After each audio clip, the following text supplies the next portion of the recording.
are tools in front of you that you may not yet have recognized as the most valuable tools for this meeting, or at least the next hour. They look like this.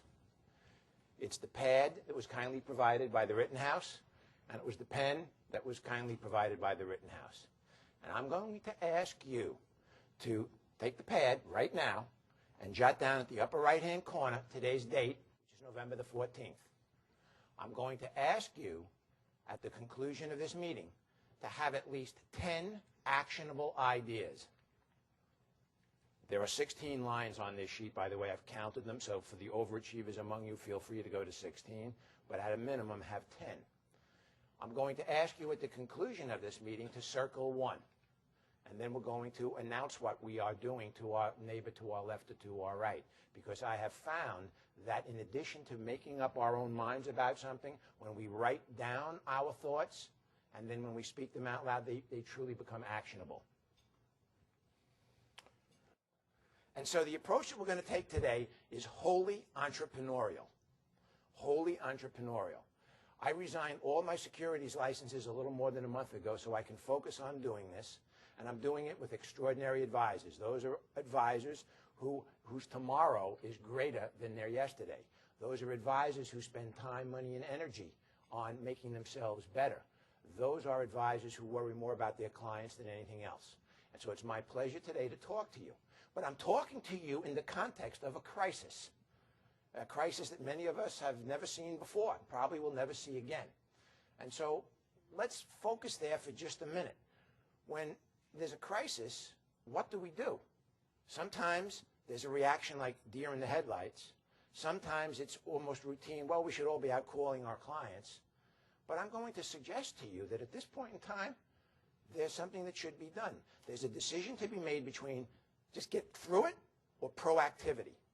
And we've heard the expression many times about how a crisis presents opportunity. Yeah, that's all true. But the question is, what are you doing about it? You know, there was a country music song a couple of years ago. As a matter of fact, I used it in the article that I wrote for Financial Advisor magazine in the current issue on this point. It was by Tim McGraw, who was the son of Tug McGraw. Now, Tug pitched for the Mets before he pitched for the Phillies. And the story or the song revolved around the fact that Tug came down with terminal brain cancer, and his son wrote this song about him, Live Like You're Dying. And what the phraseology of the refrain brought to bear was something that we should bring to bear to our own practices. It said, like tomorrow was a gift, and you've got eternity to think about what to do with it. What did you do with it? What did I do with it? What would I do with it? This is a crisis now. What did you do with it? What could you do with it? I have 5 tools that I'd like to share with you. And I would like to suggest to you that each and every one of these tools may give you some ideas to put on your list of 10 must-dos. And so feel free to be taking notes, whatever you want. Usually I get paid by the question, but time will probably not permit that here. I'll be happy to chat with anybody at the conclusion of the meeting. The first tool, and you have handouts, I do believe everybody. This has to do with a dirty trick I would like to share with you. 25 years being a wholesaler, it was a dirty trick, and I can't tell you all the dirty. I can't even begin to share all of the tricks. But this is one. And it has to do with the fact that you are in charge of whether you're positive or negative at any given moment. It's a decision that you make. If you had the ability on an on-off switch in front of a client or a prospect, would you rather have your client positive or negative? Why do you think that would be? They'd be more receptive. They'd be more open. They'd be more likely to follow your lead and your suggestion. It would certainly be a more enjoyable conversation. If you had the choice this morning of when you got up, whether you were going to be in a positive frame of mind or a negative frame of mind, what would it be? Well, I'm not going to go Dr. Phil on you here. People write books on this. I'm going to bring it down to the street level where you can use this on a day-to-day basis. The exercise here is designed to show how I can elevate a room. Now, some people have said that I can brighten a whole room just by leaving it. But that's not what I'm talking about. What's been working for you lately? What do you think you're going to hear?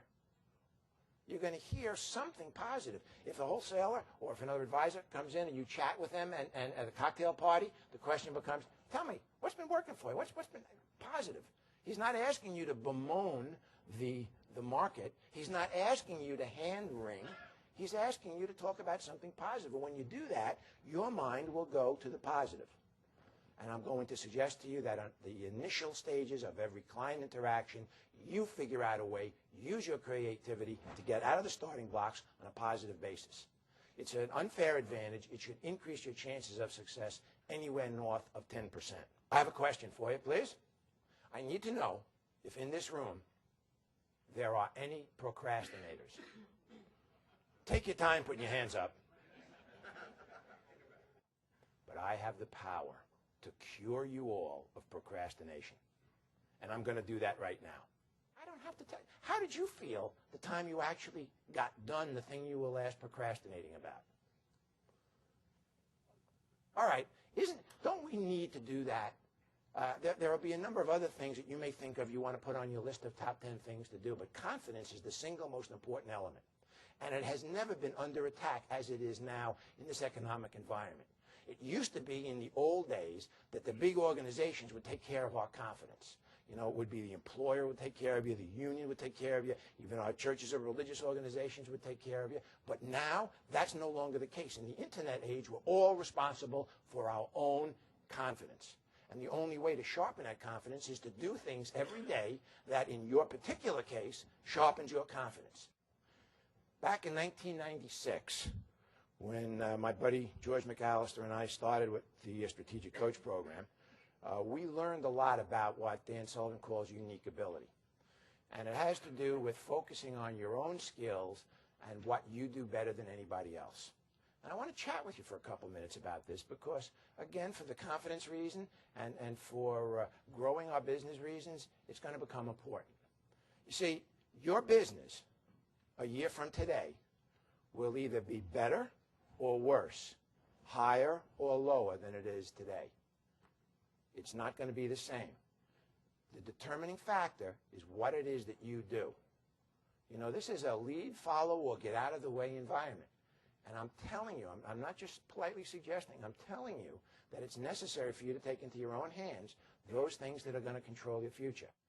In a market like this, in a crisis, to be different is critical. And now the question is, how do I make a lot of money now and in the future doing the stuff that I love doing? Well, I'll tell you what the answer is. The answer is that you need to find the most appropriate people at whom to aim your unique ability or your special talent, however you want to call it. Well, how do I do that? In a market like this, the phone is ringing, I'm running all over the place, I feel so terribly scattered. Understood. But what I said before was, it is time for you now to take charge. Nobody's going to take charge for you. You've got to take time to sharpen your own axe. And I'm going to invite you to do it with this system.